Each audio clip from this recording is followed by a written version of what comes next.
할렐루야. 이 자리에서 또 뵙게 되니까 너무 감사드리고 또 감격이 오는 게 우리 누나들, 친구들, 이렇게 동생들 찬양하는 모습 보니까 더 열심히 해야겠다 생각이 들면서 더 열심히 선교 사역해야겠다라는 다짐을 하게 됩니다. 너무 감사드리고요. 여러분들께서 기도해 주시고 함께 해주신 덕분에 이제 1년 2개월 만에 만나는데요. 1년 2개월 동안 선교사역 감당했고요.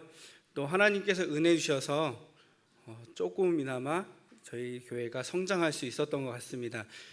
특별히 교회만, 이 신갈감리교회만 오면 감사할 것밖에 없어요. 저희 첫 팀으로 와주셔서 벽화도 그려주시고 그 벽화가 지금 엄청나게 쓰임받고 있습니다. 저희 교회에서 행사할 때 그 벽화 앞에서 공연하고요, 또 전도하고 복음 메시지 나누는데 마음을 여는데 도구가 되는 것 같아요. 그 그림이 도구가 되었고, 또 저희 부부가 저희 임상목회를 배웠거든요. 배우고 난 다음에 우리 성도님들께 다가가기가 더 수월해졌어요.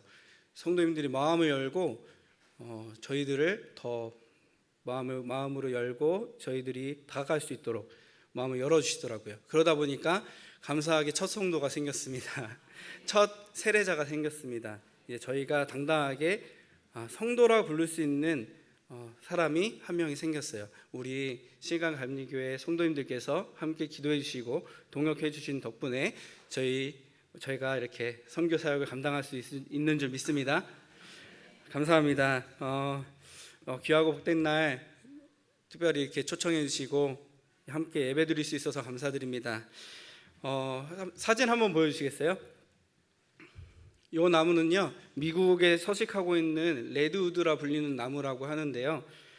이 나무에 대해서 전혀 몰랐어요. 근데 어떤 목사님이 이 나무에 대해서 설명을 해주시는데 이게 우리 그리스도인의 모습들, 교회의 모습과 비슷하다라는 것을 말씀을 들으면서 생각이 났습니다.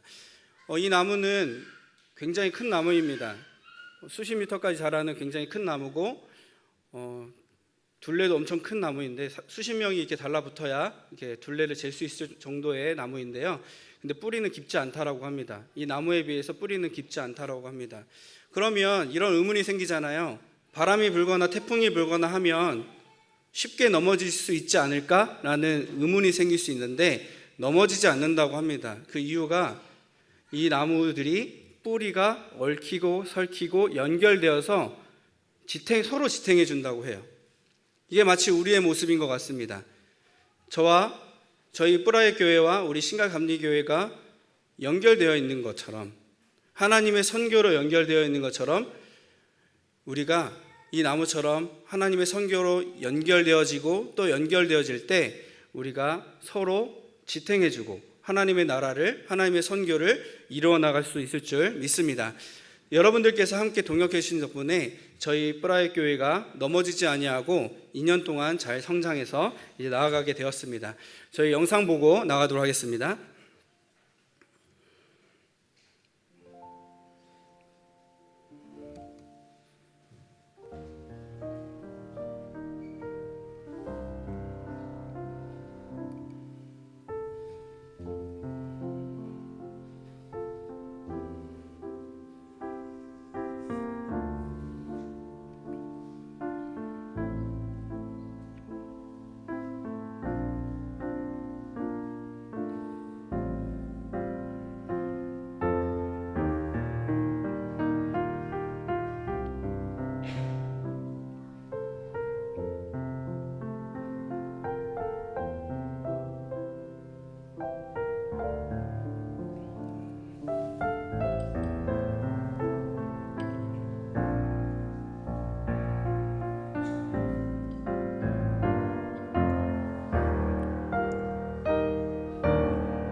มีกำลังใจขึ้นแล้วก็จิตใจก็อะไรก็เรียกสบายขึ้นจะได้มาสรรเสริญพระเจ้ามาก็รู้สึกว่าได้เป็นสาวกของพระเจ้าจริงๆร้อนอะไรก็จะอธิษฐานเอาอาจารย์มาช่วยเหลือเพราะท่านก็ไม่มีเรื่องอะไรมีแต่ลูกแต่หลานอาจารย์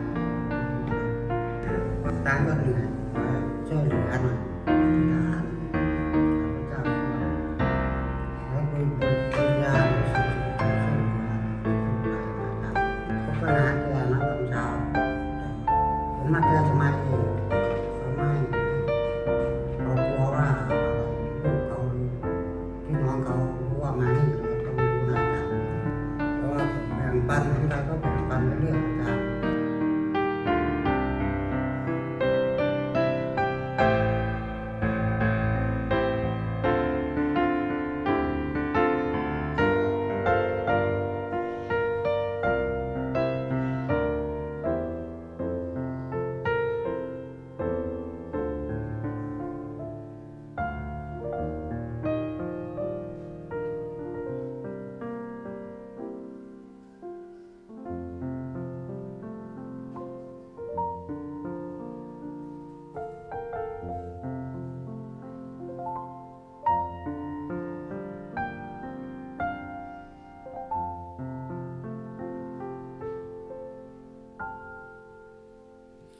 네, 감사합니다. 여러분들께서 함께 해주신 덕분에 1년 동안 사역이 확장되기도 했고요. 저희 뿌라일 교회에 저희 작년에 왔을 때는 이제 한 가정만 이제 정착을 했었는데 감사하게 지금은 4가정이 이제 정착을 했고요. 어른 4세, 이제 어린이 6명이 이제 꾸준하게 저희와 함께 예배드리고 있고 참 감사했던 거는 이번 지난주 제가 2주 전에 왔죠. 2주 전에 왔는데 2주 전에 오기 전에 저희가 주일 예배 드리고 그 다음 화요일 날 나왔어요. 근데 주일 예배 때 저희 교회에 저희 가정 포함해서 19명이 예배를 드렸거든요. 이것을 보면서 너무 감격스러웠어요. 매주 이렇게 예배 드리면 얼마나 좋을까. 매주 이렇게 같이 19명이 함께 예배 드리며 하나님 찬양하면 얼마나 좋을까라는 마음이 들었는데 그와 동시에 이런 마음도 들었어요. 저희 성도님이 진짜 성도님이라 불릴 수 있는 분은 한 분이신데 질적인 성장도 있었으면 좋겠다. 세례받고 하나님의 자녀로 거듭난 이 하나님의 자녀가 늘어났으면 좋겠다. 이 수가 불어나는 것보다 하나님으로 인해서 나의 삶이 변한 사람들이 더욱더 늘어났으면 좋겠다라는 마음이 동시에 생겼습니다. 그러면서 희망을 갖고 기도하고 있는 것은 저희 태국 교회는 세례교인이 30명이 돼야 정식 교회가 되거든요. 정식 교회가 될 수 있을 정도로 저희 교회가 성장되기를 기도하게 되었습니다. 여러분들 혹시 기도해 주실 때 성도 30명, 세례교인 30명이 될 수 있도록 여러분 기도해 주시고 이제 3분의 1 채웠습니다. 네, 이제 29명만 더 채우면 되니까 39명이 성장해서 예수님 믿고 삶이 변화되어질 수 있도록 기도해 주시면 감사하겠습니다. 세례를 줬어요. 이번에 저희 성도님께 세례를 드렸는데 한국과 다르게 세례를 베풀 때 태국은 물에 담가 버리거든요. 아예 침례식으로 합니다. 그런 세례를 처음 베풀기도 했고 첫 세례가 이 침례다 보니까 사실 감리교 목사로서 좀 당황스럽긴 하더라고요. 그렇게 해야 되니까. 그래서 영상도 많이 찾아보고 세례 문답집이나 이런 것도 많이 찾아보면서 어떻게 해야 될지 연구도 많이 했습니다. 그런데 세례를 줄 때 그 감격은 대단했습니다. 왜냐하면 여러분 세례를 받을 때 우리가 그냥 물로 이렇게 뿌리고 그냥 이렇게만 넘어가면 하나님께서 우리를 위해서 어떻게 우리가 죽고 다시 사는 것을 경험하지 못했던 것 같은데 이분을 세례를 주면서 경험했던 것이 뭐냐면 이분이 세례 받을 때 물속에 들어갈 때 저희의 손을 꽉 잡더라고요. 물에 들어갈 때 저희 손을 꽉 잡았어요. 그러니까 손이 아플 정도로 손을 꽉 잡더라고요. 나중에 물어보니까 너무 무서웠다고. 뒤로 넘어가거든요. 세례를 베풀 때 뒤로 넘어가는데 뒤로 들어가니까 더 무섭대요. 그러니까 진짜 죽음의 공포가 있는 거예요. 물에 들어갈 때 내가 진짜 죽을 수도 있겠다. 세례받다가 죽을 수도 있겠다라는 공포가 오니까 의미가 남다른 거였어요. 내가 죽는 거.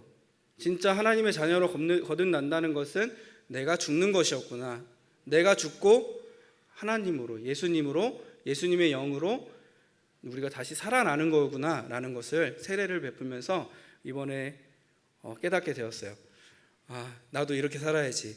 예수님의 생명을 가지고 나는 죽고 예수님의 생명을 가지고 살아야지 라는 생각을 가지고 깨달음을 가지고 이렇게 돌아왔습니다. 여러분들과 나누고 싶은 말씀의 제목은요, 쉬지 않고 일하시는 하나님인데요. 오늘 저희가 태국에서 경험했던 것들, 그 은혜들을 나눌 때 저에게 임했던 그 하나님의 은혜가 또한 여러분들에게도 동일하게 임해서 정말 하나님의 그 크신 일을 감당하고 또 하나님의 은혜에 감사하는 시간 되시기를 소망합니다. 우리가 세상을 살아가다 보면요, 우리가 반드시 마주하게 되는 막막한 순간들이 존재합니다. 제 힘으로 도저히 해결할 수 없는 거대한 장벽 앞에 섰을 때 저희는 이렇게 기도할 것입니다. 눈물 흘리며 기도할 것이고요, 부르짖으면서 눈물 흘리며 기도할 것입니다. 그런데 그렇게 기도한다고 했는데 응답이 없는 것 같고 상황은 조금도 나아지지 않는 것 같은 그런 깊은 침묵을 경험할 때도 있습니다. 이때 저는 이렇게 기도했던 것 같아요. 제가 너무 부족해서 이렇게 기도했던 것 같습니다. 하나님, 기도 듣고 계신가요? 제 기도 듣고 계신가요? 하나님, 지금 제 삶 속에서 일하고 계신 게 맞나요? 라고 기도했던 것 같습니다. 혹시 여러분들도 그러시진 않으셨나요? 힘들고 어려운 상황에 있을 때 하나님, 일하고 계신 거 맞나요? 지금 당장 너무 어려운데 일하고 계신 거 맞습니까? 이렇게 기도했을 때가 있을 것입니다. 그런데 오늘 요한복음 5장 17절 말씀에 이런 말씀이 있습니다. 예수님이 선포하시는 말씀이신데, 내 아버지께서 이제까지 일하시니 나도 일한다. 이 말씀은 베데스다 연못가에서 38년 된 병자를 안식일에 고치셨을 때 유대인들이 예수님을 비난했습니다. 왜 안식일에 사람을 고치느냐? 이때 예수님께서 하시는 말씀입니다. 38년이라는 끝이 보이지 않는 이 오랜 절망의 시간 속에서도, 심지어 아무도 이 시간에는 일하지 말고 쉬어야 된다라고 말하는 그 시간 속에서도 하나님은 일하고 계셨다는 것입니다. 한 영혼을 살리기 위해서 일하고 계시다는 것입니다. 마찬가지로 저희가 하나님이 눈에 보이지 않잖아요. 눈에 보이지 않는다고 해서 하나님의 응답이 나타나지 않는다고 해서, 결국 나의 삶이 나아지지 않는다고 해서 하나님이 쉬고 계신 것이 아니다라는 것입니다. 오늘 이 시간 제가 선교지에서 경험한 하나님의 일하심을 나누면서 우리의 삶 가운데, 여러분들의 삶 가운데서도, 우리 성도님들의 삶 가운데서도 쉬지 않고 일하고 계시는 그 하나님을 발견하시는 시간 되시기를 간절히 소망합니다. 태국에서 이제 5년을 거주했습니다. 이제 5년이 넘어가고 있는데요. 6년 차에 접어들었습니다. 선교 사역을 감당하면서 제가 많이 느낀 것은 내가 너무 부족하구나 라는 것이었어요. 선교사로 파송받아서 열심히 전도해야지, 열심히 전도해서 복음 전하는 자로 살아야지, 이렇게 다짐했는데 현장에서 마주하는 그 현실은 조금 녹록지 않았던 것 같습니다. 언어의 장벽도 있었고요. 언어가 안 되니까 자신감이 떨어졌어요. 언어가 안 되니까 예수님을 전하는 게 너무 무섭더라고요. 창피하고 문화도 낯설었습니다. 제가 이렇게 한 행동이 선한 행동이, 한국에선 선한 행동인데 거기선 나쁜 행동이 되고, 거기서 나쁜 행동이 오히려 착한 행동이 되고, 이런 낯선 문화들, 그리고 찌느듯한 더위 속에서 두 딸을 키워가는 것도, 가정을 세워나가는 것도 쉽지 않았습니다. 때로는 사역의 열매가 보이지 않아서 조급해지기도 했고, 선교지에서 저의 자녀가 겪었던 그 어려움과 현지에서 만난 성도님들의 그 삶을 돌봤을 때, 그 어려움들을 마주쳤을 때, 내가 너무 부족해서 내가 해결해 줄 수 있는 게 거의 없구나, 내가 너무 부족하구나, 나의 능력으로는 안 되는구나 라는 것을 깨닫게 되었습니다. 그런데 하나님께서 이런 부족한 저를 통해서도 일하고 계셨다라는 것입니다. 오늘 등장했던 이 타이 성도님에 대해서 한번 이야기해 보려고 하는데요.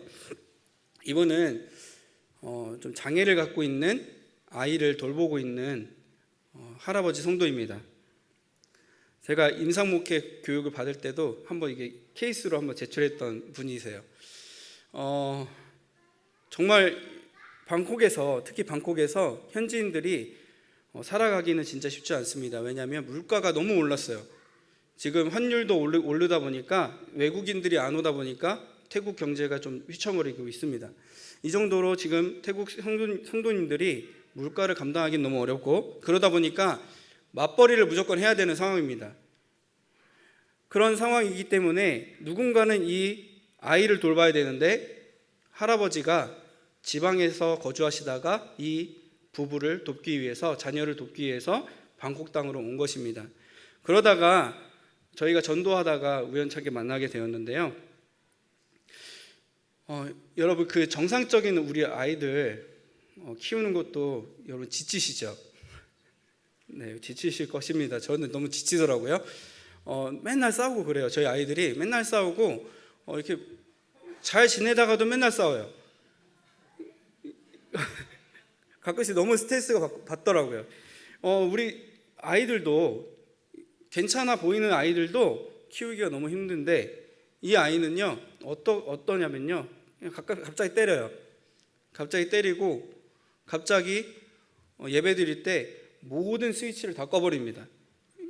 저희 이제 신갈감리교회는 저기 위에 방송실이 있어서 그런 일이 없겠지만, 저희는 다 이제 앞에 있거든요. 스위치만 다 끄면, 콘센트만 뽑아버리면 전부 다 음향 시스템이 다 나갑니다. 그런데 갑자기 해서 꺼버리는 거예요.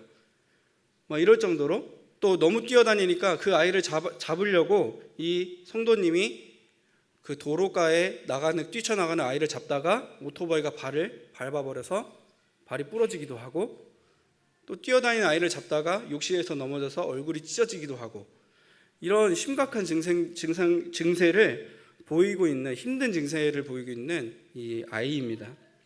너무 힘들죠. 이 아이를 키우는 게, 돌보는 게 너무 힘들죠. 이 부모들은 아침 새벽에 출근을 해서 저녁 늦게 옵니다. 그러다 보니까 모든 시간, 재우는 것까지 이 성도님이 감당해야 되는 것입니다.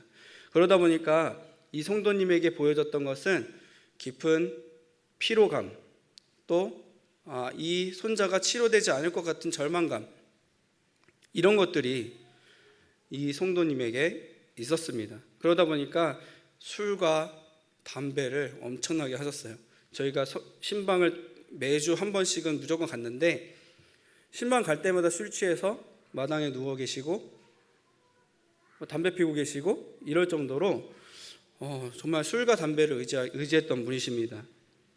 그 힘든 마음이 얼마나 힘들지 공감이 되니까 이야기를 들어드리고, 또 함께 기도해드리고, 또 하나님의 말씀도 나눴지만 쉽게 그 마음이 변화되어지기는 쉽지 않았습니다. 그런데 이 변화되어질 것 같지 않았던 이 할아버지의 삶에, 이 성도님의 삶에 변화가 일어나기 시작했습니다. 이 굳은 마음을 깨트리고 그 영혼을 살려냈던 것은 제가 공부했던 태국어 설교로 이렇게 유창하게 한 것도 아니었고요.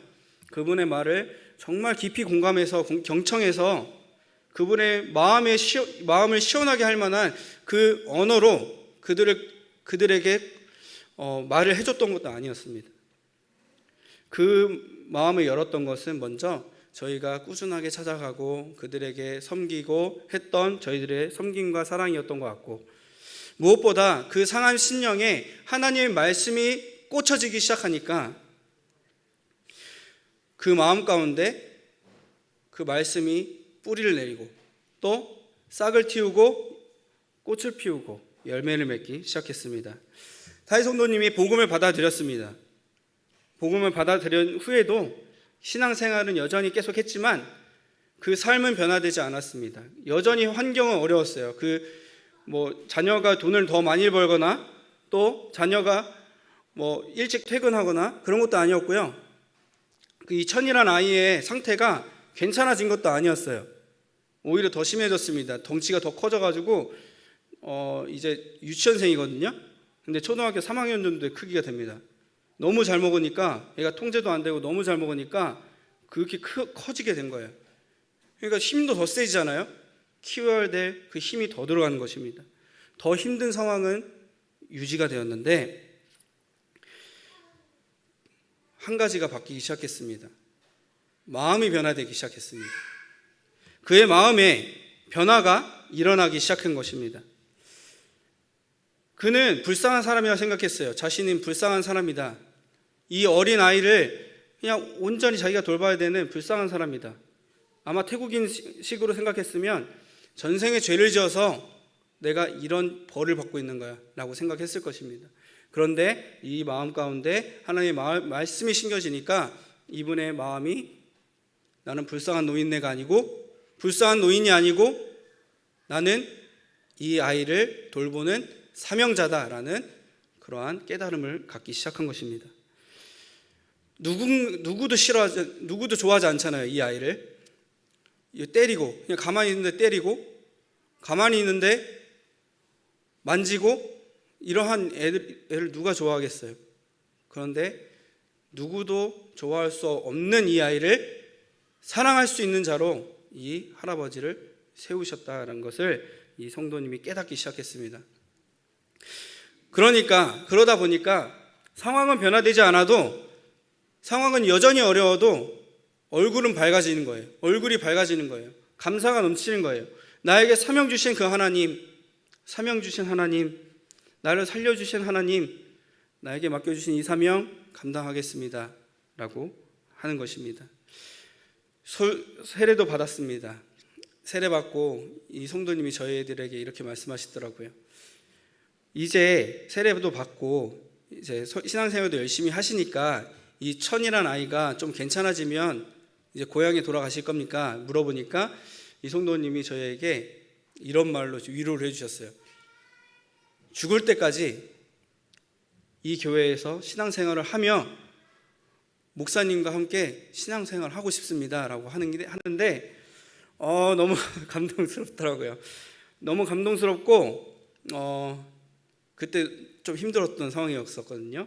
그때 하나님께서 위로하시는 것을 느꼈어요. 이래서 우리 담임 목사님들 행복하게 목회 생활 하시는구나. 이제 목회에 대해서 맛을 느끼기 시작했습니다. 참 영적으로 한 가족이 되었다.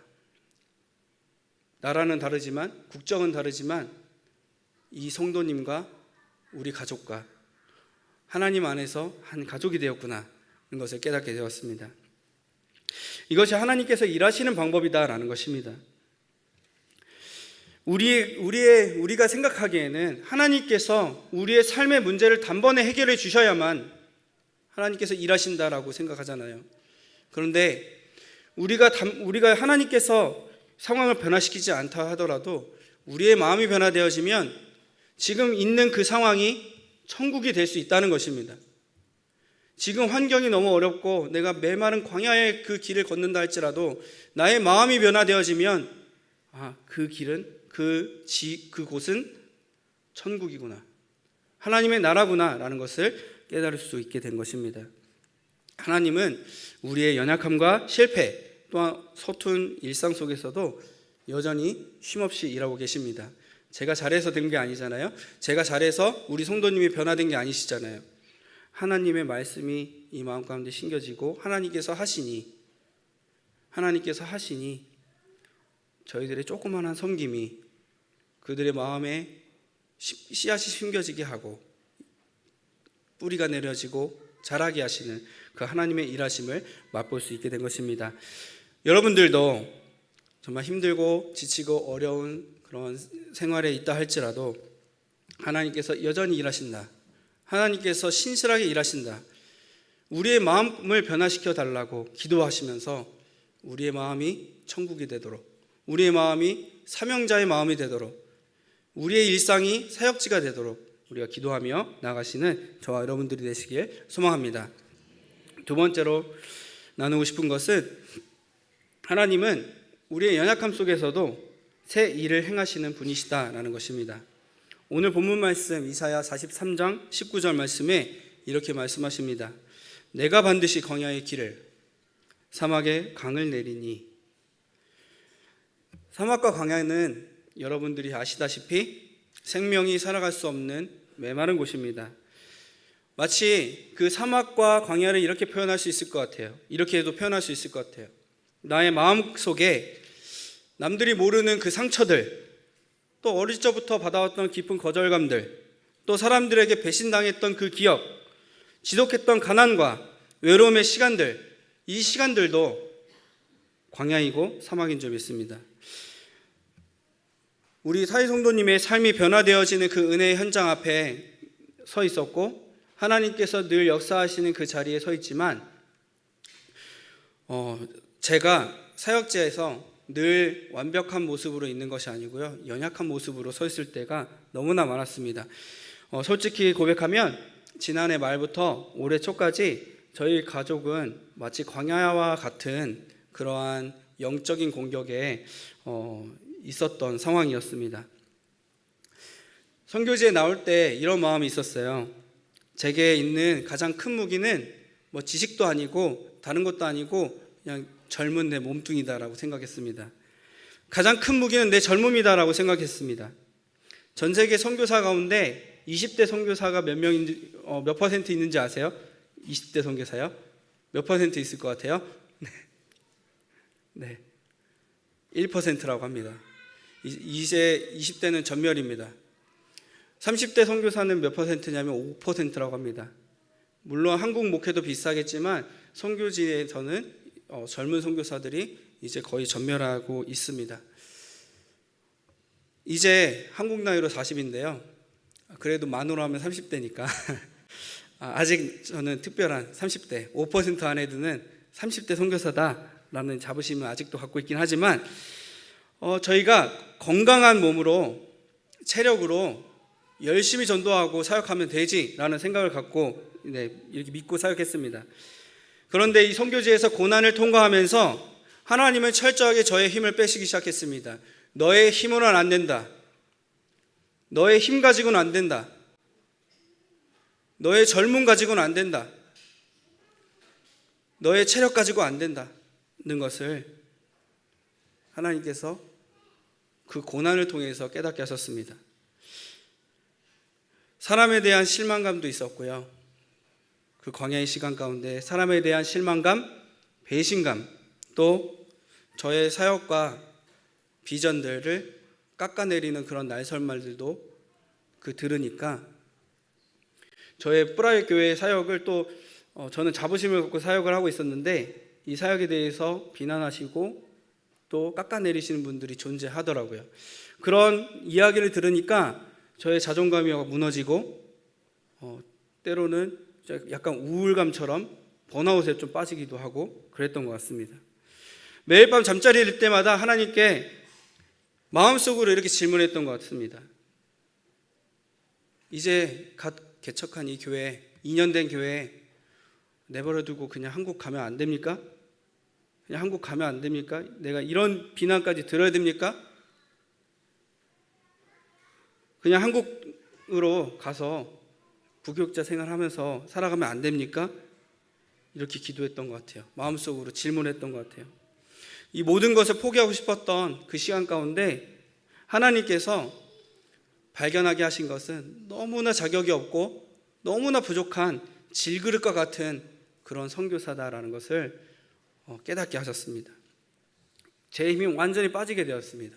나는 부족해, 나는 못해, 이런 마음이 제 마음 가운데 계속 있었을 때 하나님께서 하나의 말씀을 떠오르게 하셨는데 토기장이의 말씀입니다. 진흙이 토기장이의 손에 있음과 같이 너희가 내 손에 있느니라. 하나님은 제가 무너져 가고 있을 때 말씀하셨던 것은 너가 강철같이 강한 사람이라서 부른 게 아니야. 너가 로봇같이 너무 잘해서 부른 게 아니야. 금이 가고 깨어져도 너를 사랑해서 부른 거야 라고 하나님께서 깨닫게 하셨습니다. 사진 하나 보여주세요. 이때 이 그림이, 이 사진, 요게 저에게 가장 은혜를 줬어요. 이 도자기 이 도자기 기법이 킨츠키라는 그 기법이거든요. 일본 공예긴 한데요. 이것을 보면서 하나님께서 이 은혜를 주시기 시작하는데, 깨어진 부분에 일부러 이 도자기를 깨트려서요, 그거를 금으로 연결해서 또 오칠을 해서 예쁘게 만드는 이 공예입니다. 여러분, 이 그릇을 깨트릴 때, 깨질 때 모두가 같은 패턴으로 깨지나요? 깨질 때 같은 패턴으로 깨지지 않습니다. 각자 저마다 다른 패턴으로 깨집니다. 그런데 장인이 이 깨진 패턴에 금으로 이어붙인 다음에 그것을 오칠을 덧입혀서 아름다운 공예품으로 만드는 이 공예를 보고, 우리의 인생이 이렇구나라는 것을 깨닫게 되었습니다. 우리 역시 마찬가지입니다. 우리는 모두 상처 입고 깨어진 질그릇입니다. 살아온 환경도 다릅니다. 겪어온 아픔도 다 다릅니다. 다르기 때문에 각자의 깨진 그 문양도 다른 것입니다. 하지만 토기장이 되신 그 하나님께 이 깨진 것을 하나님께 드리고 하나님께 온전히 붙들린다면, 하나님께서는 우리를 장인이 금으로 이어붙인 것처럼 우리의 상처를 금으로 이어붙여 주시고, 정금과 같은 정금으로 이어붙여 주시고 아름답게 만들어 주시는 것입니다. 그래서 우리의 인생이 하나님 안에 거할 때 아름다운 것입니다. 하나님 안에 거하지 아니하면 깨진 것은 그냥 깨진 것입니다. 그냥 쓰레기로 버려야 되는 것입니다. 그런데 깨졌다 할지라도 하나님 안에 거하면, 토기장이 되신 그 하나님 안에 거하면 부침받을 수 있는 것입니다. 금으로 부침받을 수 있는 것이고 아름다운 문양으로 재탄생하게 될 것입니다. 나의 흠집과 상처가 하나님 안에서 해결될 때 그것은 부끄러운 약점이 아니라 나만이 낼 수 있는 특별한 아름다움이구나 하는 것을 깨닫게 될 줄 믿습니다. 각자의 다른 상처가, 우리의 상처가 변하여서 아름다움이 되어지고 결국엔 하나님의 손에 붙들릴 때 정말 아름답고 영광스러운 작품으로 재탄생하는 저희들이 될 줄 믿습니다. 그런데 생각해 보니까요, 하나님께서 굳이 이런 수고를 하지 않으셔도 하나님의 선교는 완성될 수 있습니다. 그냥 말씀만 하시면 되잖아요. 하나님의 선교 완전하게 되라라고 이렇게 말씀하시면 되는데, 굳이 하나님께서 왜 저희들을 끝까지 포기하지 않으시고 붙드시는가 하나님께 물어보고 질문하고, 또 하나님께서 말씀을 통해서 또 말씀해 주셨습니다. 호세아 11장 3절 말씀을 보면요, 선지자는 우리를 향한 하나님의 애틋한 마음을 이렇게 말씀합니다. 그러나 내가 에브라임에게 걸음을 가르치고 내 팔로 안았음에도 내가 그들을 고치는 줄을 그들은 알지 못하였도다.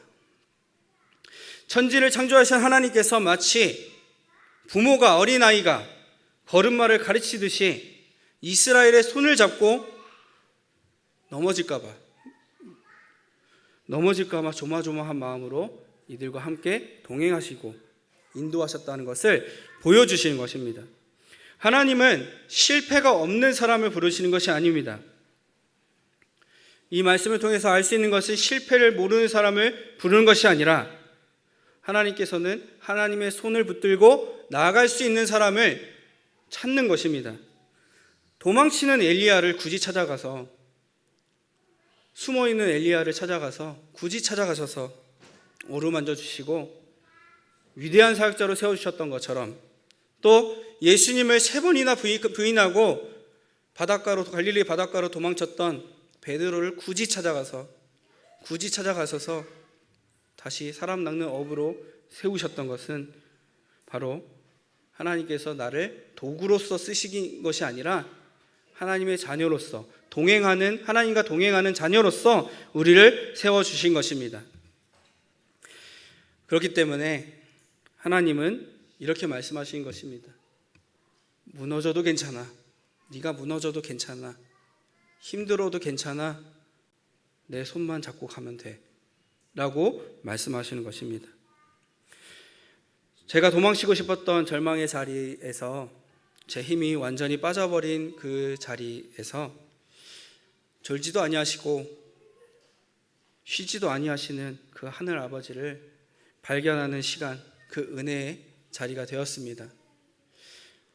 이 자리에 계신 성도님들의 삶 가운데서도 정말 그 무거운 짐에 짓눌려서 또한 절망과 탈진에 경험해서 이제 도망치고 싶다 라고 생각하시는 분들도 계실 것입니다. 나 혼자의 힘으로 애쓰는 동안에는 그 내 삶이 깨어지는 것은요 고통스러운 것이기만 합니다. 그냥 고통입니다. 그런데 내 삶이 토기장이 되신 그 하나님의 손에 있을 때 이 킨츠키 장인이 일부러 깨서 아름다운 문양을 만드는 것처럼 하나님의 손에 있을 때 그 깨어짐도 하나의 예술 작품이 될 수 있다는 것입니다.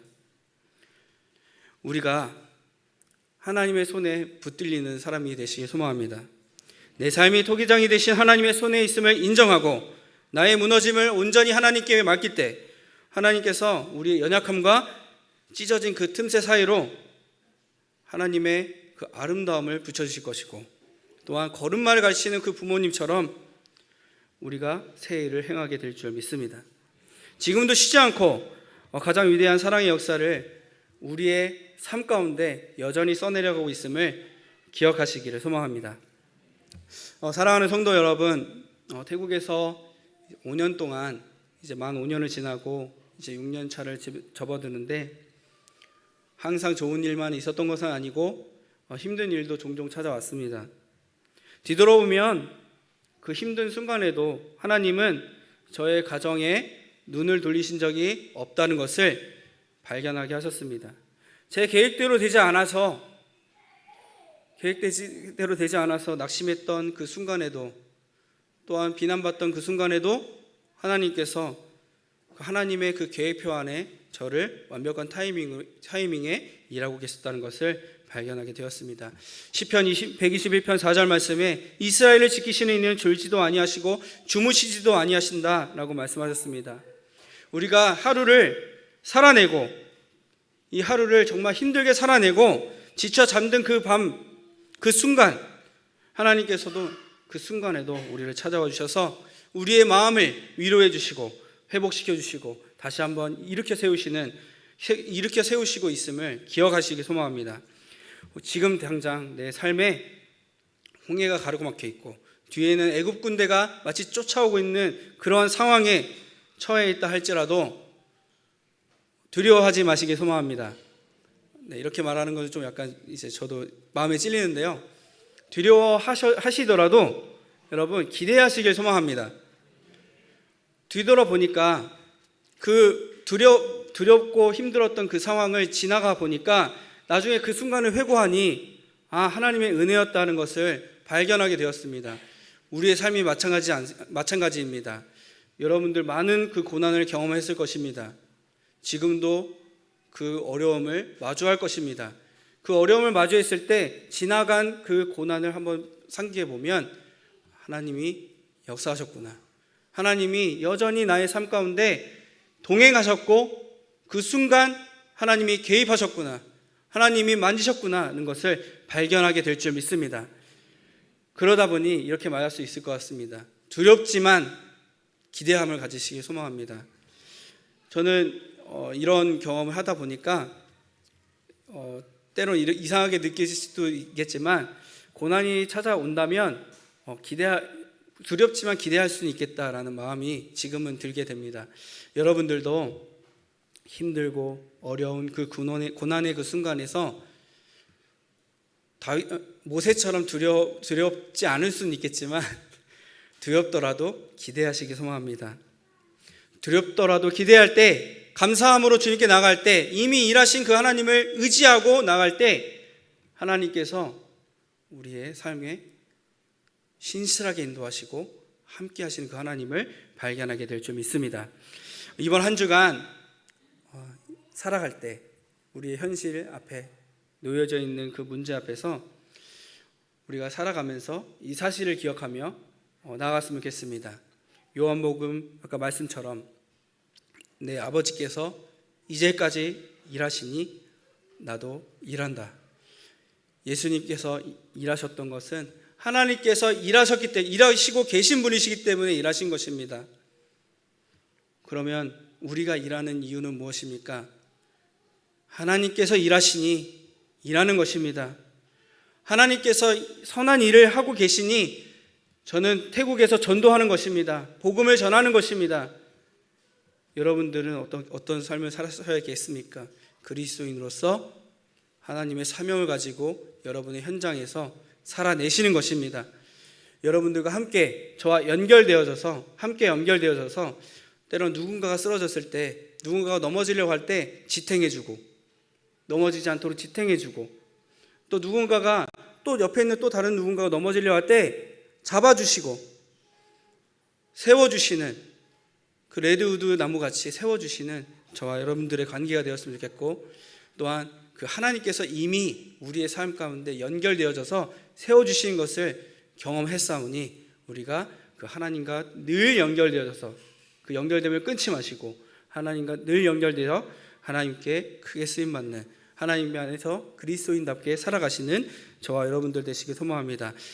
그럴 때 광야에 있지만, 광야에 있다 할지라도 삶이 천국이 될 것입니다. 우리 타이 성도님의 삶은 여전히 그 과정 가운데 있지만 그분처럼, 또 우리가 그 어려운 현장에서 이겨냈던 것처럼, 천국이 되었던 것처럼 저희들이 늘 그런 승리를 경험하며 나아가시기를 간절히 소망합니다. 네, 기도 제목 나누고 마치겠습니다. 네, 이렇게 기도해 주셨으면 감사하겠습니다. 먼저 저희 선교사 가정이 영육간에 강건하고 하나님의 사랑으로 충만한 그런 선교사 가정 되기를 기도해 주시기를 소망합니다. 때론 느낄 때 하나님의 사랑이 너무 없다는 것을 깨닫게 될 때가 너무나 많습니다. 하나님의 사랑으로 충만하게 되기를. 두 번째로 뿌라웨 교회가 전도의 열매가 일어나기를. 지금 전도 열심히 하고 있거든요. 우리 태국 타이 성도님하고 같이 전도하는데 태국인이 옆에 있으니까 마음을 더 쉽게 여는 것 같아요. 이렇게 함께 전도할 수 있는 전도자가 세워질 수 있도록 기도해 주시고요. 세 번째로 저희 뿌라웨 교회와 연결되어져서 함께 선교의 지경을 넓혀갈 교회가 더 연결되어지고 동역자들이 더 많이 생기도록 기도해 주시고요. 또 하나님의 때에 저희 교회가 지금 19명이 지금 예배 드리니까, 한번 예배 드려보니까 꽉 차서 이게 정신 없을 정도로 이렇게 꽉 차 보이더라고요. 늘 이러면 좋겠는데 늘 이러진 않지만 하나님의 때에 하나님께서 우리 뿌라웨 교회를 부흥시켜 주셔서 좀 대로변으로, 좀 더 넓은 공간으로 이전하게 되고, 또 현지인 동역자들이 생길 수 있도록 기도해 주세요. 저희 부부가 함께 이렇게 교회 방문해서 인사를 드리고 싶은데 저희가 교회를 개척을 더 하다 보니까 함께 나오기가 좀 어려운 상황입니다. 여러분들 이것을 위해서 기도 많이 해주시고요. 또 저희 사랑하는 두 자녀가 주님 안에서 늘 안전하고 평안한 가운데 하나님의 사람으로 잘 자라기를 기도해 주세요. 저희 아이가, 그래도 저희가 자랑거리가 있습니다. 저희 아이가 제가 열심히 이렇게 잘하는 선교사가 아님에도 불구하고 아빠처럼 엄마처럼 선교사 될 거야 라고 종종 말하거든요. 그럴 때마다 얼마나 기쁜지 몰라요. 그럴 때마다 좀만 더 생각해봐 라고 얘기는 하지만 마음속으로는 너무 기뻐요. 아이가 인정해 주는구나. 그래도 아이들의 인정을 받으니까 누구보다, 이렇게 다른 누구에게 인정받는 것보다 더 기쁘더라고요. 저희 아이들이 하나님의 사람으로 잘 자랄 수 있도록 여러분 기도해 주시기를 소망합니다.